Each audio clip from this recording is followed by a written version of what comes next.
So let's talk LifeStaff Void Gauntlet builds. So I tried out some builds with the LifeStaff and the Void Gauntlet on the PTR today. And my opinion on this is that while you can double heal with it, it's kind of somewhat impractical though, because then you have no real escape or other part of your kit to back you up. Like if you have Ice Gauntlet as your secondary, you can Ice Block. If you have a Great Axe as your secondary, you can dash away. If you have a Warhammer as your secondary, you can do hard, big AoE CCs to get people off of you. So if you are going to run a Void Gauntlet and a LifeStaff, I would highly recommend Light Armor. I tried it with Heavy, and the catch with Heavy is that if they get a hold of you when you have this combo, the only thing you have is the Scream. And that just roots them for a split second. If they have anything to catch up to you or they throw a Gravity Well at you right afterwards, you're not getting away. You are totally dead if no one comes to help you. So I really think that Void Gauntlet plus LifeStaff is going to require Light Armor so that you can try to stay out of their clutches. Because, if they get a hold of you, you have no escape. You have no real CC. You're just dead. If no one helps you, you're dead. That's assuming heavy armor. So I would highly recommend Light Armor. If I do this on live when it comes out, it's probably going to be Light Armor for me. And I'm just going to have to play the no-hit game where I just try to not get caught, because, man, if you get caught, it is over. I'm going to tell you, I played it a lot, and that's generally how it goes. Now, there's one ability, if you are going to be a healer, is you are no matter what going to want Orb of Decay. This is your primary bread and butter heal as a Void Gauntlet user. So what this does is you throw this orb out, it does damage, and then it comes back and heals. When on the way back, it does healing instead. But the way that healing works is very interesting, and it'll be really, really good in wars. Now, in open world PvP, it's absolutely terrible, and in Outpost Rush, it's like mediocre at best because the numbers aren't there. You throw the orb, and by the time it's coming back, they're not in line for it anymore, and it just doesn't. It's a tough thing to get right. It's tough to get the heals off on people because of the way that it goes. But in wars, really strong because people just fight on point. People fight and they stay in a general area. It's really easy to get it. Now, there's an upgrade for it that you're no matter what going to want, which is Detonating Orb. So it makes it so when you press the button again, the orb explodes, making a 4-meter radius explosion. If it's in the damage phase, it'll do damage. If it's in the healing phase, it'll heal friendlies for 70% weapon damage, which after the nerfs, I think is only slightly less than Light's Embrace. Yeah, slightly less than a Light's Embrace, but Light's Embrace heals more for buffs that they have, so generally Light's Embrace is always going to heal more. So the way that works, you hit Q, in my case, it comes back, hit Q again, it explodes. But anyone that it tags from any of that, from the explosion or on the way back, whatever, if it just passes through you, it applies a buff for 5 seconds that heals you 20% every second. So almost like kind of like a sacred ground, basically. Let me get back on. It's kind of hard to get it on myself, though, because here's a catch with this stupid ability. It only comes back the exact distance you threw it. So if you're walking backwards, it will not even reach you. So if I cast this and start walking backwards, it disappears before it even gets to me. And even if I make it explode at the last second, it's not going to reach me. So you have to either stay still or push forward. But if you stay still, you have to get it to explode right before it gets on you. And the timing is really difficult when you account for lag. So I need to get it like right there. There we go. And now I got the buff you can see here. Heal for 20% weapon damage per second. So it's kind of a janky ability, but that is your primary heal as a Void Gauntlet user. No matter, we're going to want that whole tree then, so that you can get that, easier to get the heal on everybody. If they're off to the side, it's like the only way you're going to be able to hit them if they run sideways after you throw it. Then we got Essence Rupture. Now this is a great support ability. So you fire a projectile. It's kind of like, if you are familiar with LifeStaff, it is going to be like using Orb of Protection, where you need to hit an enemy with it. But if you hit that enemy, they'll heal anyone that hits the target will get lifesteal. So basically, it makes that target a lifesteal target. So anyone attacking will get 20% damage done. So if you throw this on a person who your tanky guys are beating on, it'll make your tanky guys much, much, much harder to kill. It'll be really helpful for them. And then players receive 15 stamina when hitting the target, which is also really good. And then this is a really big one. Friendlies within 4 meters of the afflicted target are healed for 80% of your weapon damage when it ends. And it scales with focus. So that's another good one where you just try to tag people as you're fighting. And then when it wears off, if anyone's nearby, they get healed. So just another heal to throw into your kit. And then in my opinion, the next one you're going to want to get, your last ability, is just going to be the Scream. Because if you're going to run LifeStaff Void Gauntlet, this is your only, get out of dodge ability or whatever. This is your only chance to escape if they get a hold of you. Because you can, oh my gosh, I can't talk. You can stagger them and put a root on them. It disables their movement for 2 seconds, and it has a pretty big, 5 meters is pretty big. So it's a pretty big area. And then on top of that, it has down here, you gain Fortify, if you get this, Fortifying Echoes. Gain Fortify for each enemy hit, increasing damage absorption by 10% for 10 seconds, stacks up to 3 times. So if you get a bunch of guys on you and you're just like, whoa, get off me, and then, dodge and start running, not only do you get a split second to get away, you also get a big fat stack of Fortify, which makes it a little bit, easier to stay alive. So that is definitely what you're going to want, because if you don't have that and they get a hold of you, you're just dead no matter what. Then again, which also why you might want to run Light Armor. If you run Light Armor, you could get something else, but there's really nothing else to get as far as healing. The next best one is Oblivion, where you summon a circular rift and it deals damage to them, which you're not really going to have that much damage if you're full focus. I mean, Void Gauntlet does scale 60% off focus, so you'll have some damage, but it really doesn't feel like that much damage. I was using it. The damage is not that great, really, unless you're full int or something, or really full focus. I wasn't full focus. I was 50 focus con just to stay alive while I tested it. And if I was full focus, the damage still would have felt pretty abysmal on most of the abilities. But if you do get Oblivion, you can give stamina, which is garbage, kind of, and then you make it so weak and so reduces the damage that people deal by 15%, basically, which can help you if you throw out your own feet when people are trying to kill you. If you're built tanky, maybe it'd be okay, but it's really more of a tank ability than it is, and a mage ability than it is a healer ability. It doesn't really make sense. Same for Baleful Tether. This is more of a tank ability because it tethers you to an enemy, and it weakens them and empowers you by 4% per second, up to a maximum of 20. So it's okay for mages and be really good if you were a tank or like a Warhammer guy or something like that. And that's generally all that. There's Void Blade, but that one's really a mage ability because it gives you, the main thing it revolves around is giving lifesteal when you swing on them with it. And so you'll want to be like, I don't even know, but that scales off focus. So it's really just a damaging ability. And it also makes them more vulnerable. So it's either a tank ability or mage ability. It doesn't really work for healers, so I wouldn't recommend that. As for all these ones down here, the main thing that you're going to want for your super ability or alt or whatever is going to be Void Caller. Unsuccessful, but I don't even know if this works on the PTR at least. When I use this on the PTR, it says, okay, on successful ability hit, gain a stack of Void Essence at 6 stacks, consume all stacks and gain 3 meter aura. I didn't see that stacking at the bottom, but maybe I just wasn't paying attention. But if you do get it, if it is working, it's okay. Because after using 3 abilities, hitting 3 abilities, it consumes all your stacks, and you gain a 3 meter aura and heals self and friendlies for 30% weapon damage, and deals 30% weapon damage per second to enemies within. Healing scales off focus for 5 seconds is all, though. And it's a really tough one to force, because you can't just go to 5 stacks and then say, I'm just going to not use an ability until the time is right for a heal. You kind of just get the heal randomly, and most of the time you get it, you don't really need it when you get it. Like, there are times, but it's not as often as you want, so, like, it's not even that great, really, but you might as well get it. And then there's over here, this one's just, this one's okay. At 4 or more stacks, your next successful ranged heavy attack will instantly reset all cooldowns. But also, it's just so weird to think about trying to hit heavy attacks in the middle of fighting and stuff, unless you're a mage. It's just a weird thing. I don't know. It's a really weird combo to go with the Lifestaff. It's really built around crits and damage, so like the healing's kind of whack on it. Crit, you heal for the damage done. Cooldown reduction when abilities hit enemies. Afflicted by 3 more debuff stacks. And then this one, dodging. This is the only other heal that you get. Dodging with full mana heals you for 80% weapon damage. Scales exclusively with focus. Only problem with that is you attack one time and then dodge. You didn't get it now. So, like, it's not really that practical, unfortunately. So, really, if you're building LifeStaff Void Gauntlet, you're just going to focus on Orb of Decay and Essence Rupture, and then screaming at people. So, you're just going to go around, you're going to throw it, look for opportunities, explode it, get a heal. You're going to see a guy, and you're going to throw that on him, make him vulnerable. Someone's on you, you scream.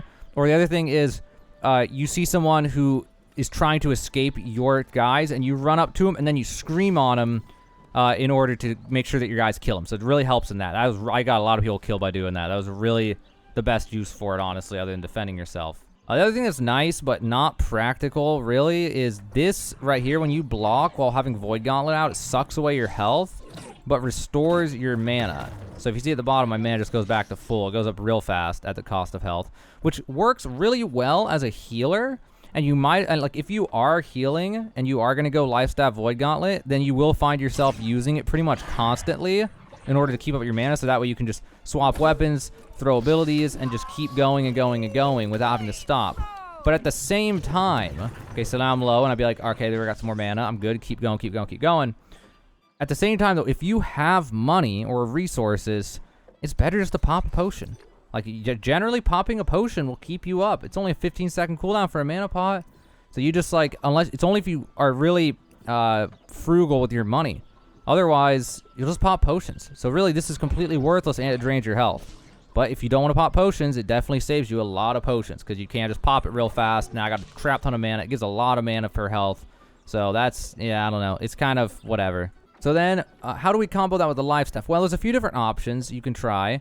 The standard build would be Light's Embrace with Orb of Protection and Beacon, or Light's Embrace with Beacon and Sacred Ground, which is getting nerfed, by the way. And then if you get Orb of Protection, you're going to want to go Protector's Blessing, so it also heals. And then you can get these ones if you want. Yeah, you definitely want these because you want the Aegis. It makes it so it has a 3-meter radius that heals then, and that's a lot of, then actually has decent healing, and the cooldown's 10 seconds. And if you have, I forget where it is in here, one of these ones in here somewhere reduces cooldowns when you, yeah, here it is. Not that one. Nope, not that one. I can't remember where it is. Is it this one? Yeah, here we go. When you hit with a light attack, reduce LifeStaff ability cooldowns by 5%.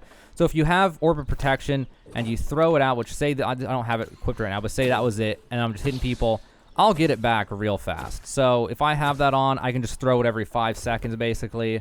That's pretty nice. And if I also have the LifeStaff that reduces my cooldowns by 2.5% every time I light or heavy attack, you can get this thing back every like 4 seconds and just throw it constantly. You have to hit an enemy though, or no, you have to hit an ally, I mean, in order to do it. So you do have to hit them actually. You can't just, I don't think you can just throw it at the ground. And so that is one option to build that tree.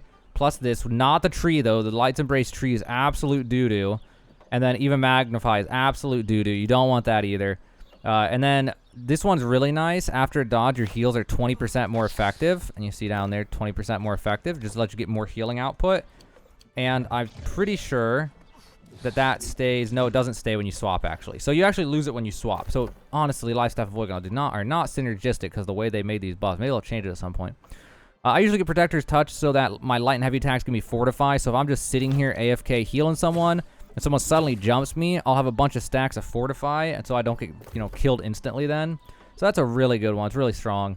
And then this one's, if you have a buff, heal for 10% more. It's just nice to get even more healing out. And then obviously Light's Embrace heals more if you have buffs. Target has buffs, so that's always good.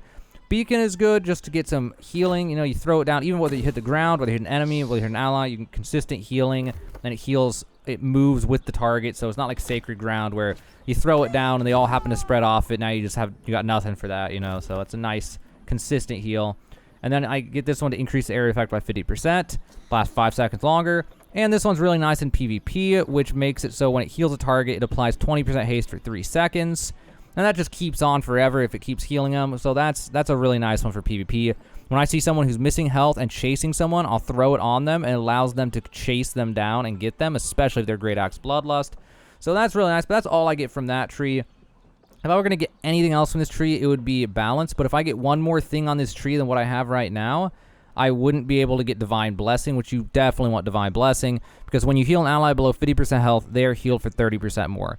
Now, I'm going to assume this does not apply to Void Gauntlet. I have a feeling this is only LifeStaff, which is unfortunate. There's no synergy here at all because of those types of things. But anyway, you have to get something from the top row, and unless you want to go Divine's Embrace, which generally people don't, then you're going to go Absolved, so LifeStaff's light and heavy attacks no longer consume mana, which then lets you get light attacks now heal for 16% weapon damage when passing through an ally, which is pretty much a must-have. It's a really nice, consistent heal. And then if you're going to go the Sacred Ground route, then you are going to obviously buy Sacred Ground, and you're going to go all the way to Blessed, so that way they're healed. It makes so allies who are standing in the Sacred Ground get healed for 50% more from all healing, including the Void Gauntlet. Now, this one should work with Void Gauntlet too, unless it's bugged, because it's just when you're standing, even potions heal you 50% more, so that's a good one. And then when you heal an ally below 50% health, LifeStaff cooldowns reduced by 10%. It can only be triggered once every 5 seconds. It's nice to get your cooldowns back more often. That happens all the time. And then when you, this was already said, when you hit a LifeStaff light attack, you get cooldowns back. And then you end up getting this one just because you have to get all these to get 10 spent in this tree, assuming you don't go Divine Embrace. So I get this one, which makes it so when holding a LifeStaff, my incoming healing to friendlies in my group is increased by 5%.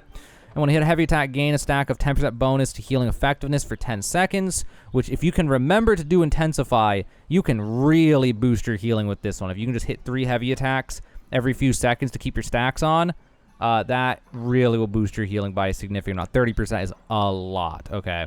And then also Enchanted Justice is really nice. When hit in battle, activate a healing aura for you and nearby friends in a 4-meter radius. This heals 8% weapon damage each second for 6 seconds. Now, it has a 2-minute cooldown, so most of the time you're alive, it's not ever going to proc at the right time, but it's just another passive to have that occasionally could save your life by 5 HP or whatever, so you got to get something else in this tree. Splash of Light generally sucks real bad. They buffed it, but it's still a pretty bad ability unless you have a dedicated group that you're rolling with.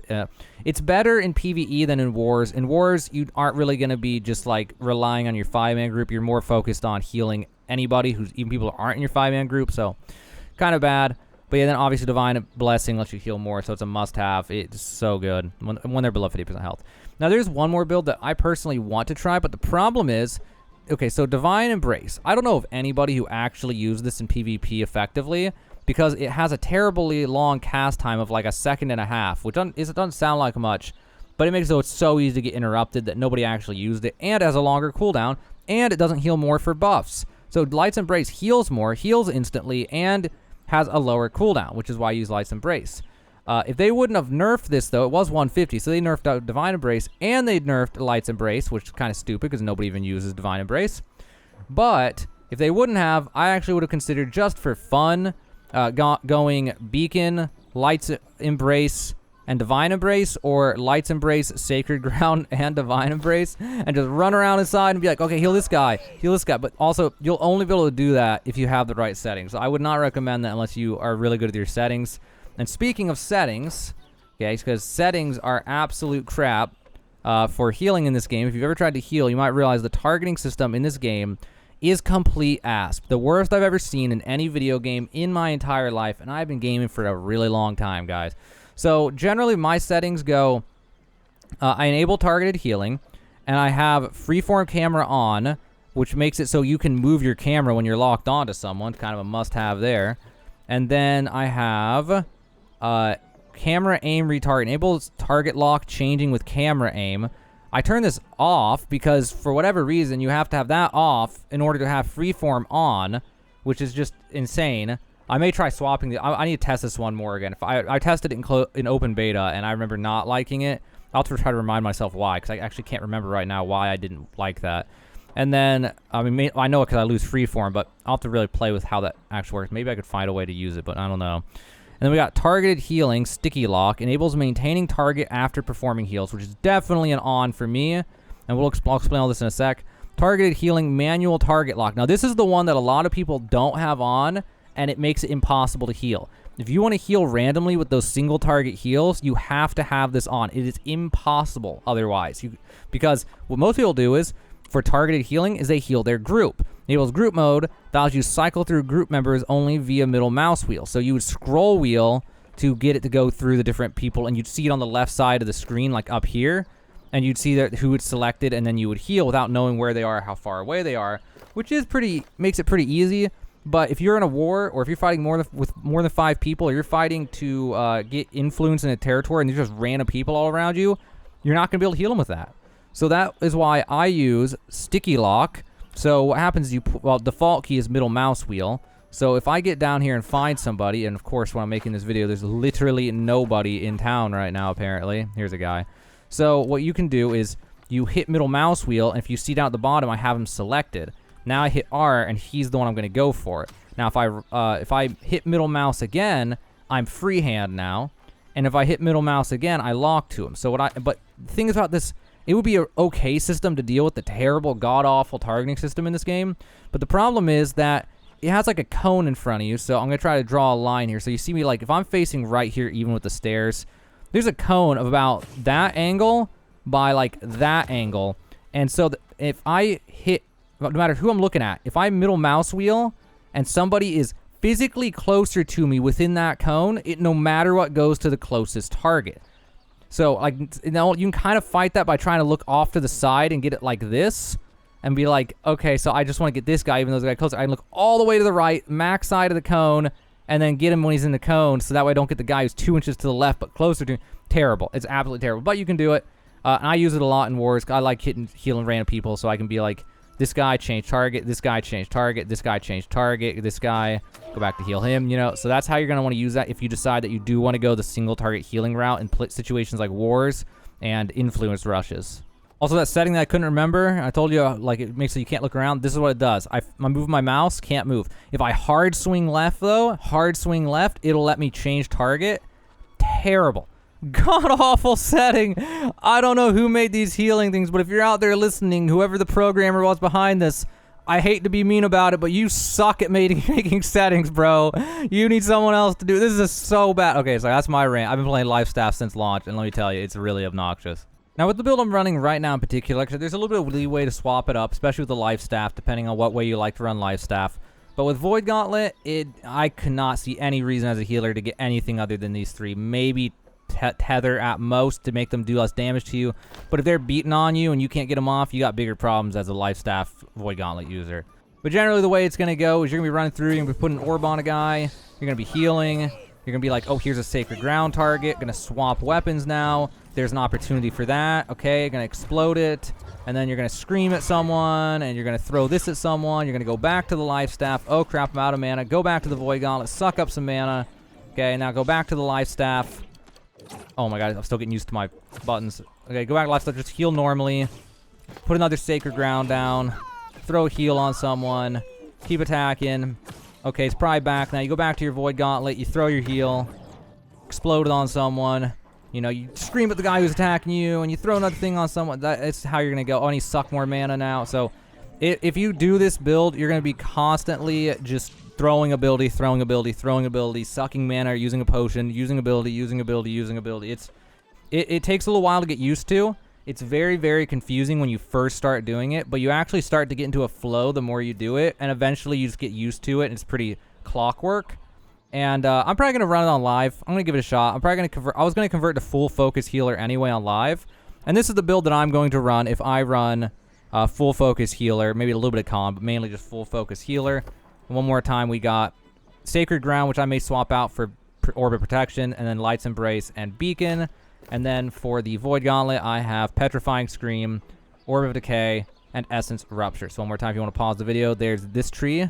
Okay, and then if you want to pause the video on my LifeStaff, there's this tree. This is one option, and then the other option would be this. But then you gotta, I don't know, tough. You might have to trade that for that if you want this. So there's a few options with LifeStaff. So I know that was kind of a long video, but there's just a lot for me to process there to you about this build. So hopefully now you have a better idea of how to build LifeStaff Void Gauntlet. Obviously, you don't have to stick with exactly what I said. That's the fun of this game, and the way that the perks and attributes and talents are in this game is that you get a lot more creativity in how you want to build. So if you think there's something you'd like to change or something you'd like different, absolutely do it. You know, it's your game, it's your life, it's your PvP, and it's how you want to play it, what makes sense for you. But hopefully now you have a better idea of how to run a Void Gauntlet with a LifeStaff heal build in New World.